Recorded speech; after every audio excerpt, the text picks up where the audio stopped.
What's good, everybody? Welcome to my channel. I'm Naps. I'm back with another video. Today I'll be reacting to Is India a role model for the world? This video is made by Karolina Goswami.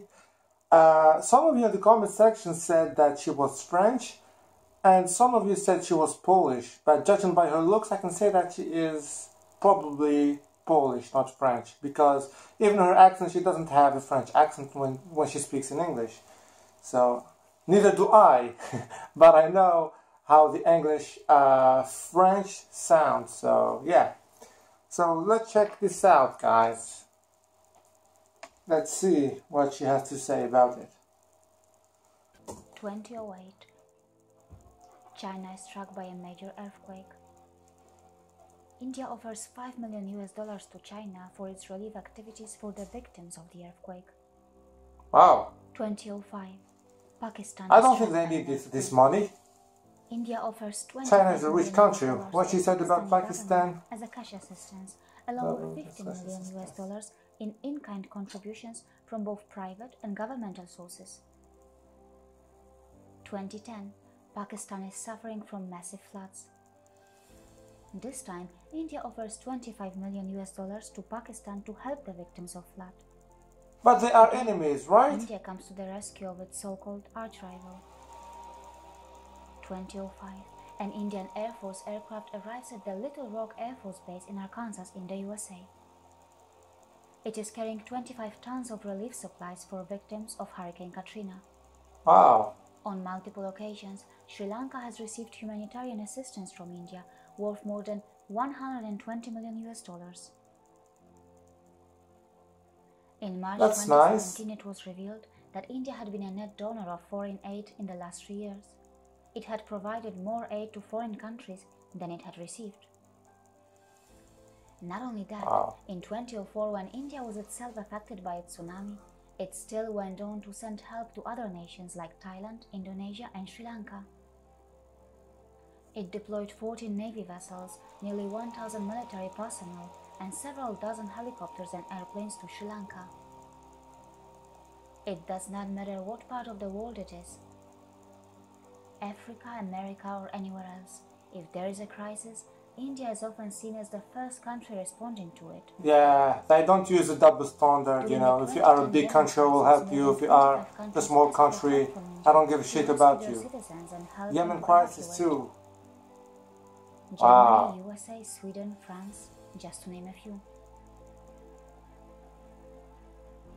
As recently as 2015, India extricated nearly 2,000 nationals who belong to 48 different countries, including many from the United States, the European Union and its neighboring countries.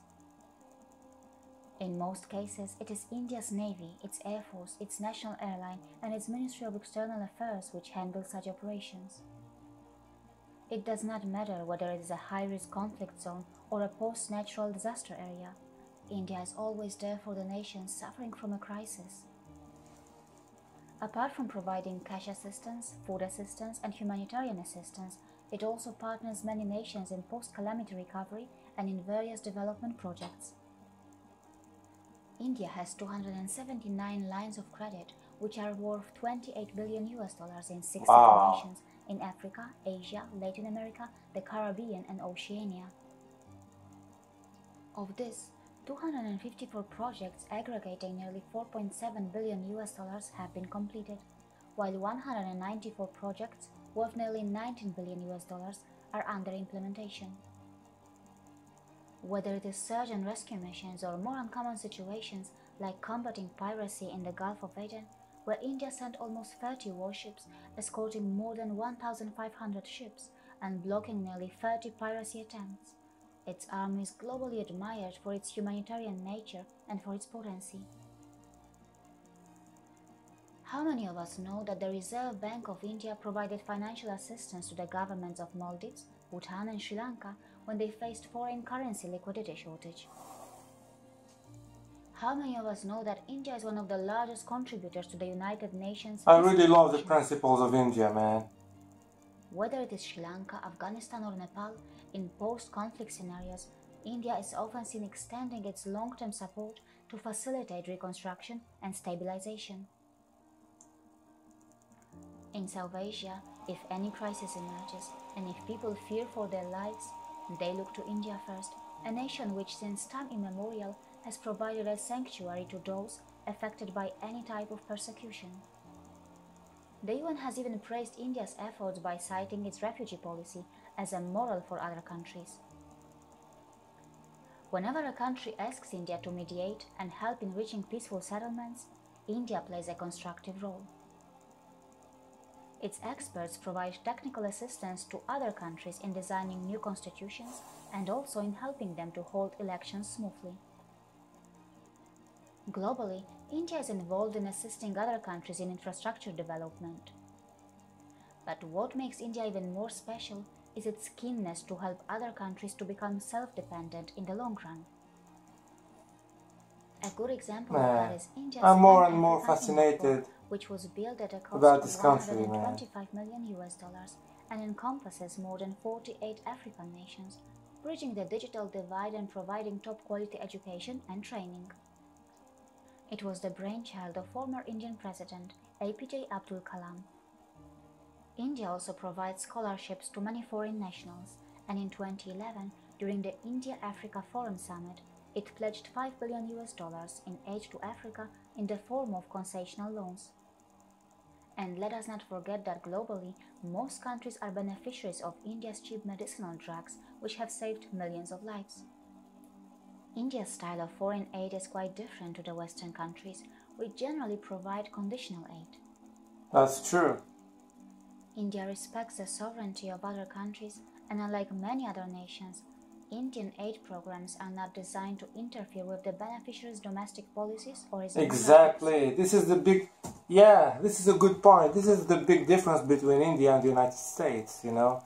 For example, when the United States want to help a country, they say that we will bring democracy to your country, but in fact, they are just trying to defend their interests, you know. And I know you people, you are intelligent, and I know that you can see that every move the United States does in the foreign countries, there is always gas or oil behind the story, you know. They're not doing it just for free or, you know, just because they have morals or integrity. They're doing it because they know that it will be beneficial to them. Because how you can bring democracy with an army deployment, like what they're doing in Syria and Iraq and Libya and Yemen and, you know, Afghanistan, you know, and the list goes on and on and on. So yeah, this is a big difference between India and the United States. India do it because they have integrity, they have kindness, they have, you know, they are humanitarian, you know, they feel other people, they feel the suffering of other people. The United States is another story, man. I don't want to shit about, you know, this country because, you know, at the end of the day, I love their language, I love their literature, their culture, but I keep it real, man. That's only the story. Let's continue. India's cultural and spiritual values are all about humanitarianism. Exactly. Humanitarianism, yeah. I said it wrong. India's foundational wisdom of universal brotherhood is reflected in its actions.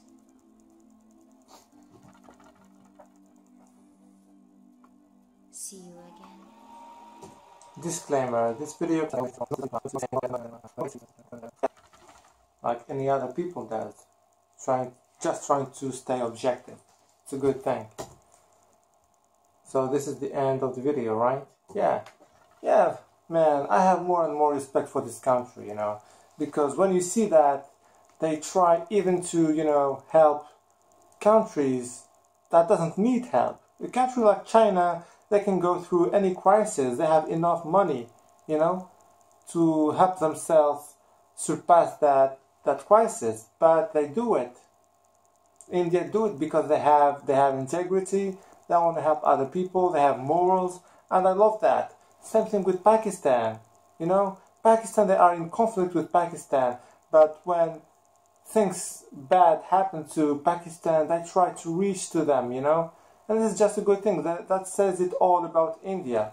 When you try to help even your enemies, that just means, you know, how a great country of India is, you know.